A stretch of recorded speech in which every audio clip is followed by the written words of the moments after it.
Good morning. This is Professor Asif Iqbal Mullah.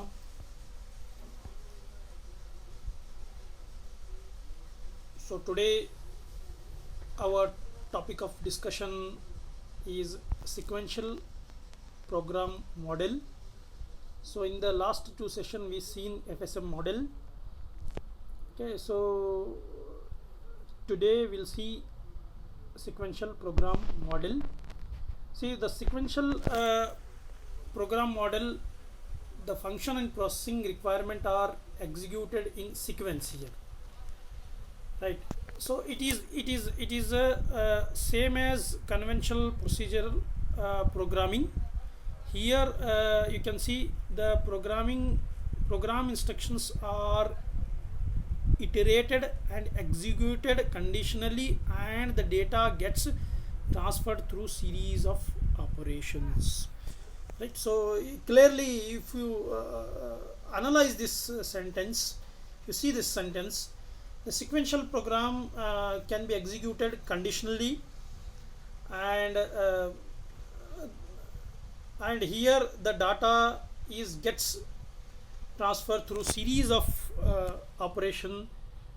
The operation may be addition, arithmetic, logical operation, or just transfer operation, um, so on. So this sequential program model executed the operation sequentially, one after another. It is in order.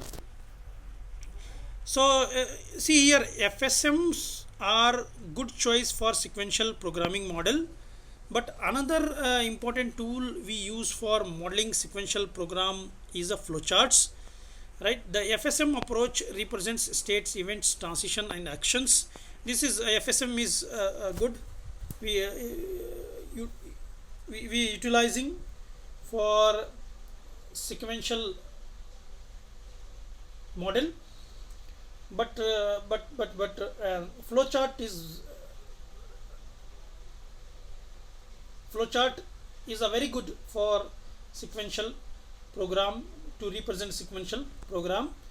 So here flowchart model execution is in flow, whereas FSM represents state, event, transition, actions. We've seen FSM examples in the previous sessions.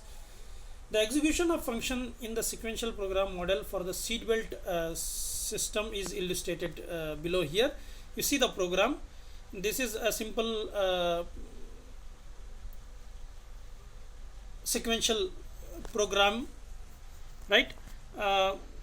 So this sequential program is written for the seat belt warning system, which we already studied in FSM.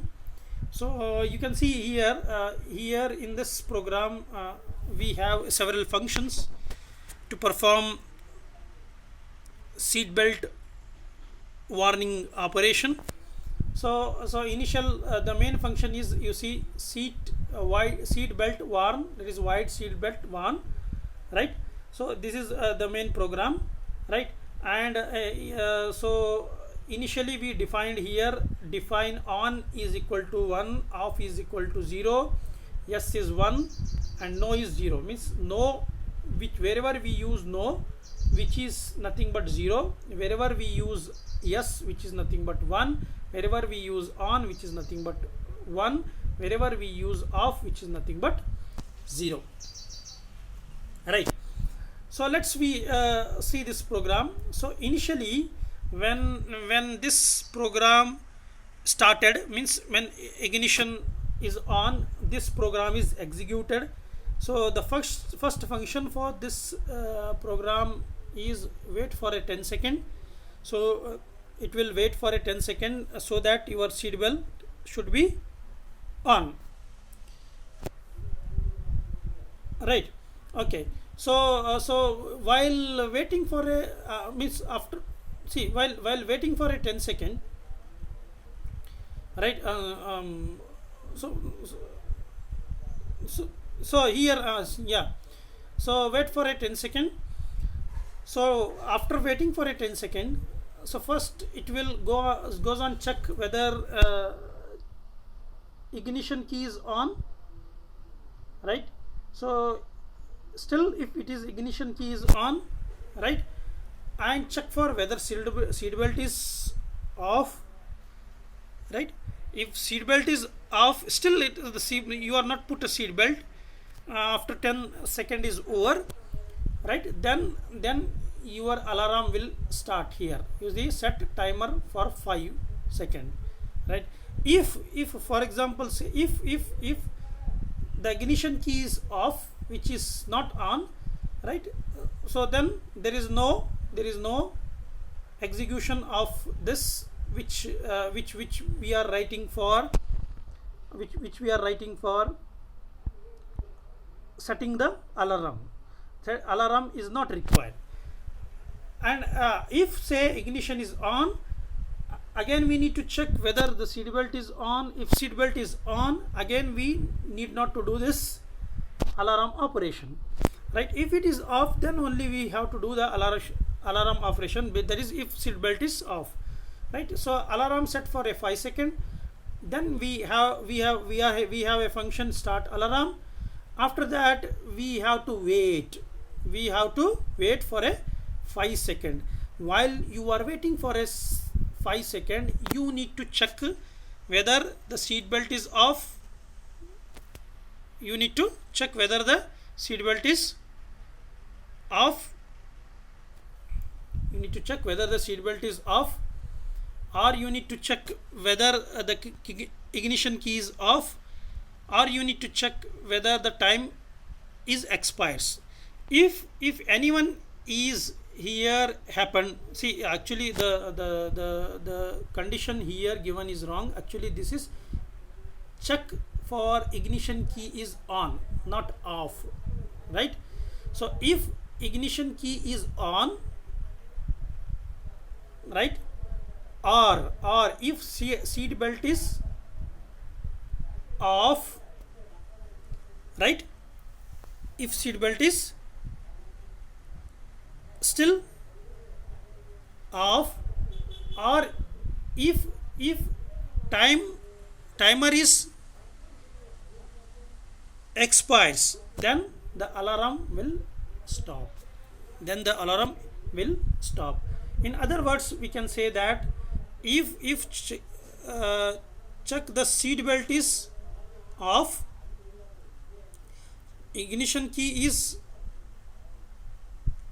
off, or timer expire, ignition key is on, or timer ignition key is on, or timer expires. So when all these three condition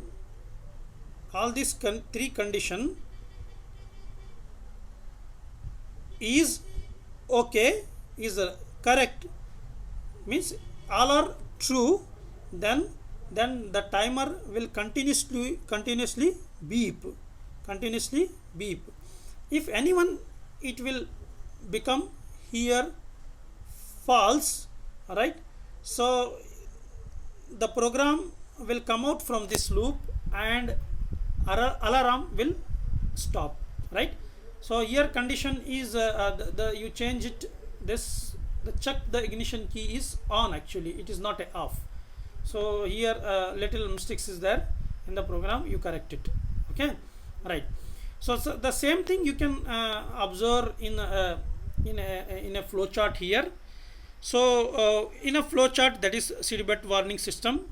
So initially we are ignition getting key is on, then we need to wait for a 10 second, right? So after waiting 10 second, again we need to check here whether ignition is still on. If ignition is off, right, so the you see the flow chart directly showing that, right, the if ignition is off, it will directly go and end the program, means it will not perform any timer operation. You see, if ignition is on, then it will go and check for the seat belt is on, right? If seat belt is on, then there is no timer operation. If it is true, seat belt is on, you see the yes here line, this line, right? So you no need to do the timer operation, you have to end the program, right? If the seat belt is off, yes it is off, then you need to go for setting the alarm for 5 seconds, then you start the alarm, right? After starting the alarm, again you need to check whether the still ignition is on, right? If it is on, if it is off, right, ignition is off, if within that 5 seconds, then the program will end. There is no further alarm beep, right? If ignition will continuously on, it is goes on check whether the seat belt is on. If seat belt is on, if it is yes true, then it will stop the alarm, end the program, right? Right, okay. So see, one more thing is here, if from here to here you have to give stop the alarm, right? From here to here you should not give the end. From ignition on, if it is ignition off, it will go to the stop the alarm, not end. Okay. So that is also you correct it in the flowchart. And then if seat belt is not off, then it will wait for the time of alarm is to be expired. If time of alarm is expired, that is 5 seconds is get expired, then the alarm will stop and the program will end. This is the sequential program, right? So in the next session we'll read the concurrent communicating processing model. Okay, so till then, take care, bye, be safe, stay in home.